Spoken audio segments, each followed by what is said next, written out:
Bismillahirrahmanirrahim. Assalamualaikum warahmatullahi wabarakatuh. Alhamdulillahirabbil alamin. Asyhadu an la ilaha illallah, astaghfirullah, as'aluka al-jannah wa a'udzubika minan nar. Allahumma innaka 'afuwun tuhibbul 'afwa fa'fu anni.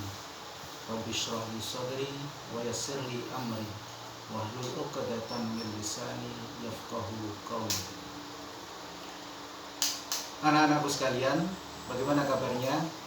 Mudah-mudahan kalian semuanya dalam kondisi yang sehat walafiat, meskipun dalam kondisi pandemi Corona 19.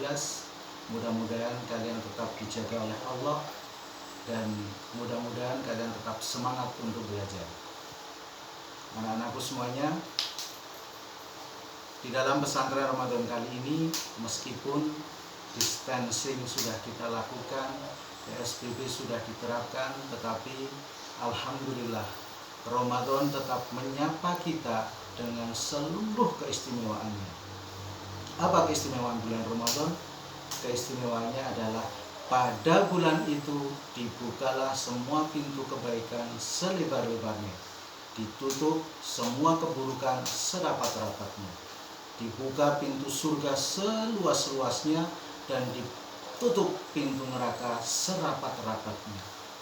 Pada bulan itu, keistimewaan yang lain adalah bahwa pada setiap harinya penuh dengan maghfirah, penuh dengan keberkahan, dan pada bulan itu setiap harinya adalah semua amal kebaikan akan dilipat gandakan.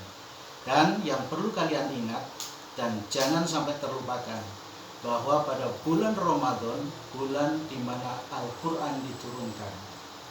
Ini yang jangan sampai kita lupakan. Kenapa? Karena Al-Quran itulah yang menjadikan bulan Ramadan menjadi istimewa.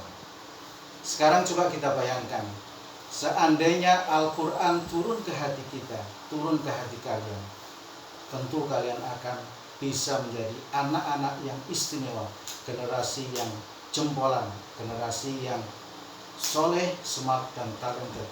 Semuanya itu akan kalian bisa dapatkan ketika kalian berinteraksi dengan Al-Quran. Nah, gimana caranya untuk menghadirkan Al-Quran ke dalam hati kita, anak-anak? Tentunya tidak lain dan tidak bukan adalah kita harus sering-sering berinteraksi dengan Al-Quran. Kita harus senantiasa mengaji dan mengkaji Al-Quran. Ada satu kisah yang selalu Pak Agus sampaikan kepada kakak-kakak kelas kalian yang kelas 5 dan kelas 6, di mana kisah ini adalah untuk menyemangati kakak-kakak kelas kalian untuk selalu dekat dengan Al-Quran.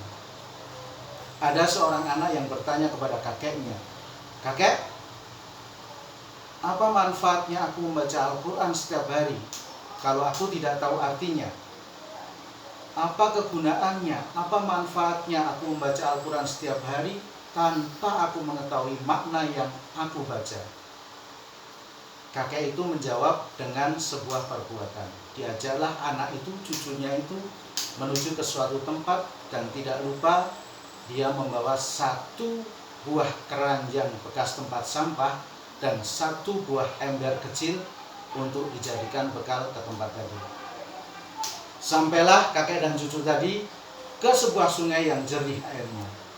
Kemudian ember tadi diletakkan di pinggir sungai, dan bekas keranjang sampah tadi diberikan kepada cucunya. Kemudian kakek tadi memerintahkan kepada cucunya untuk mengisi ember tersebut dengan air sungai yang jernih.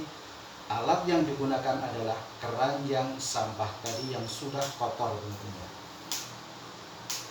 Si cucu tadi dengan sukarela dan dengan senang hati melakukan apa yang diperintahkan kakeknya.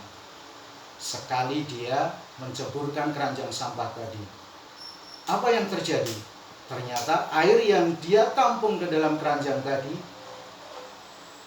tentunya keluar. Karena apa? Keranjang sampah tadi adalah keranjang yang dibuat dari anyaman bambu, sehingga air banyak sekali tertumpah dari keranjang sampah tadi. Begitu sampai di pinggir sungai, air yang didapat hanya 1 tetes, 2 tetes. Berulang kali keranjang itu dia celupkan, berulang kali pula dia ke pinggir untuk mengisi ember tadi dengan air sungai, tapi apa yang dia dapat? Tetap hanya 1-2 tetes air.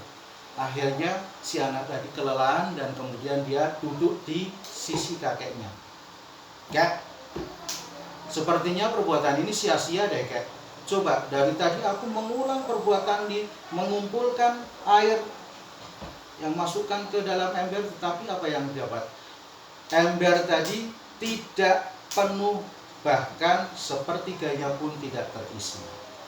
Kemudian si kakek mengambil keranjang sampah yang dipakai untuk mengambil air tadi. Kemudian diperlihatkanlah keranjang sampah tadi kepada si cucunya tadi. Coba sekarang kamu lihat apa yang terjadi pada keranjang sampah yang tadinya kotor. Si cucu tadi kemudian melihat dan dia terpana. Apa yang terjadi anak-anak sekalian? Ternyata yang terjadi adalah keranjang sampah yang tadinya kotor sekarang berubah menjadi bersih, tidak ada kotoran sama sekalipun yang menempel pada keranjang sampah itu.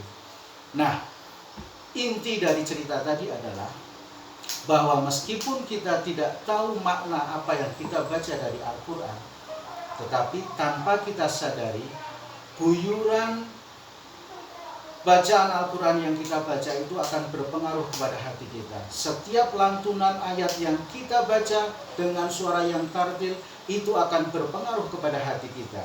Dan tentu saja ketika hati kita terbasuh dengan Al-Quran akan berimbas kepada perilaku kita sehari-hari. Nah, seharusnya inilah yang manfaat yang kita petik dari pelajaran tadi. Meskipun kita tidak tahu artinya, tetapi tetaplah berinteraksi dengan Al-Quran. Karena apa? Karena dia akan menjadi pendamping kita nanti di hari akhir. Sedikit saja yang bisa Pak Agus sampaikan, mudah-mudahan bisa bermanfaat. Pesan Pak Agus, tetap jaga kesehatan dan jangan malas untuk membaca Al-Quran. Assalamualaikum warahmatullahi wabarakatuh.